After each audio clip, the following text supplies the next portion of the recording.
اعوذ باللہ من الشیطان الرجیم بسم اللہ الرحمن الرحیم۔ السلام علیکم۔ امید کرتی ہوں کہ دی کریسنٹ اسکول کے طلباء و طالبات خیریت سے ہوں گے۔ میں آپ کی اسلامیات کی معلمہ آج آپ کو سیکنڈ ٹرم میں خوش آمدید کہتی ہوں۔ آج کا ہمارا پہلا سبق جس کا عنوان ہے سنت نبوی کی اہمیت، صفحہ نمبر 15۔ سبق کے آخر میں طلباء و طالبات اس قابل ہو سکیں گے کہ مشکل الفاظ کے معنی جان سکیں گے، سنت نبوی کے بھی معنی جان سکیں گے، ارکان اسلام کی روشنی میں سنت نبوی کی اہمیت جان سکیں گے، سنت نبوی پر عمل کرنے سے دنیا و آخرت دونوں میں کامیاب ہو سکیں گے۔ طلباء سنت نبوی کو عملی زندگی میں اپنا کر اچھے مسلمان اور پاکستانی بن سکیں گے۔ نبی اور رسول کا فرق بیان کریں۔ اسلام کی سب سے پہلی مسجد کون سی ہے؟ ان دونوں سوالات کے جوابات آپ گھر پر اپنے والدین کو بتا سکتے ہیں۔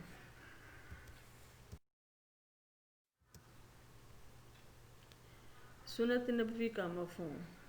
اس سے پہلے میں سنت کے معنی بتانا چاہوں گی۔ سنت کے معنی راستہ اور طریقہ کے ہیں۔ نبی کریم صلی اللہ علیہ وآلہ وسلم کے اعمال اور افعال کو سنت کہتے ہیں۔ اس طرح سنت نبوی کا مفہوم یہ ہوتا ہے کہ ہم اپنی عملی زندگی میں نبی کریم صلی اللہ علیہ وآلہ وسلم کے اعمال اور افعال کو فالو کریں یا ان کی پیروی کریں۔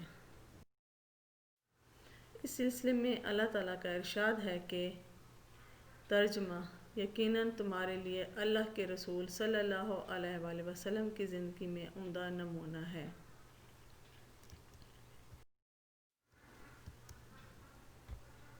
ارکان اسلام کی روشنی میں سنت نبوی کی اہمیت۔ جیسا کہ آپ جانتے ہیں کہ ارکان اسلام ہمارے 5 ہیں: توحید، نماز، روزہ، زکوٰۃ اور حج۔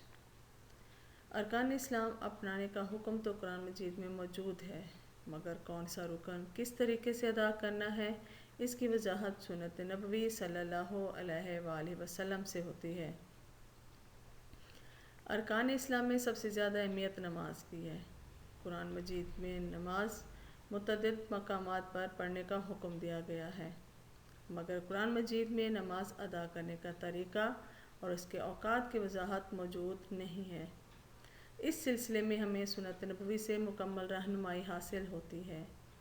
رسول اللہ صلی اللہ علیہ وآلہ وسلم نے فرمایا، تم اس طرح نماز پڑھو جس طرح تم مجھے نماز پڑھتے ہوئے دیکھتے ہو۔ اسی طرح زکوٰۃ بھی اسلام کا ایک اور اہم رکن ہے۔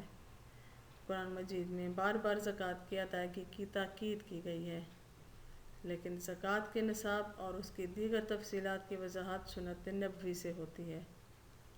ماہ رمضان کے روزوں کی فرضیت قرآن مجید سے ثابت ہے، مگر ان کے مسائل اور احکام کی وضاحت کے لیے ہمیں سنت نبوی کی طرف رجوع کرنا پڑتا ہے۔ حج، جو کہ اسلام کا آخری اور ایک اہم رکن ہے، اس کی ادائیگی کا حکم قرآن مجید میں موجود ہے۔ حج کی ادائیگی بھی ہمیں سنت نبوی سے ملتی ہے کہ وہ کس طریقے سے ادا کیا جائے۔ نبی کریم صلی اللہ علیہ وآلہ وسلم نے فرمایا کہ حج کے طریقے اور مناسک مجھ سے اچھی طرح سیکھ لو۔ اتباع رسول۔ اتباع کا مطلب ہے پیروی کرنا۔ اتباع رسول کا مطلب ہے کہ ہم رسول اللہ صلی اللہ علیہ وآلہ وسلم کی پیروی کریں، ان کی زندگی کے عادات و اطوار کو اپنی زندگی میں اپنائیں۔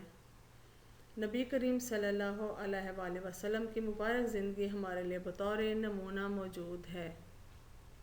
آپ صلی اللہ علیہ وسلم کی زندگی ہمارے لیے ایک اسوہ حسنہ ہے، اور ہم خوش نصیب ہیں کہ زندگی کے ہر قدم پر نبی کریم صلی اللہ علیہ وآلہ وسلم کا اسوہ حسنہ ہمیں گھریلو معاملات سے لے کر بین الاقوامی معاملات تک میسر ہے۔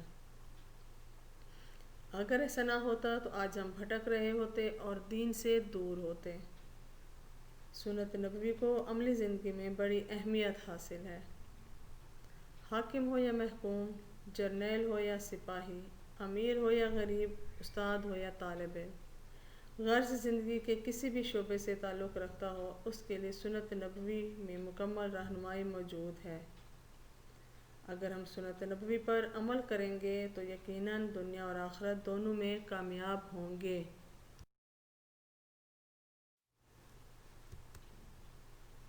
گھر کا کام۔ سبق کی پڑھائی اچھے طریقے سے غور و خوض کے بعد کرنے کے آپ تمام مشقی سوالات کو اپنی کاپی پر حل کر سکتے ہیں۔ معروضی سوالات کا حل بھی کتاب پر کر لیں۔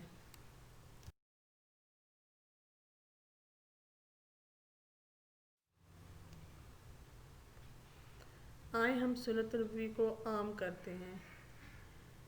ویسے تو بہت سے بڑے بڑے اعمال بھی ہوتے ہیں، لیکن اگر ہم چھوٹے چھوٹے سے موقعوں پہ چھوٹی چھوٹی سی باتیں اور چھوٹے چھوٹے سے کام اور چھوٹے چھوٹے سے الفاظ کو اگر ہم فالو کریں یا پیروی کریں تو ہم سنت نبوی پر عمل کرنے سے دنیا اور آخرت دونوں میں کامیابی حاصل کر سکتے ہیں، جس سے ہمیں دنیا اور آخرت دونوں میں ثواب حاصل ہوگا۔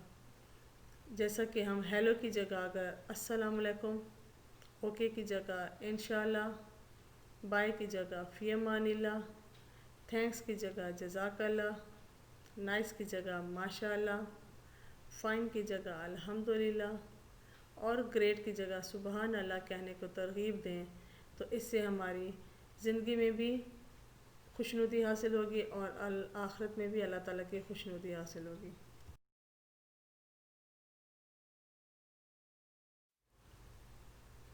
اللہ حافظ۔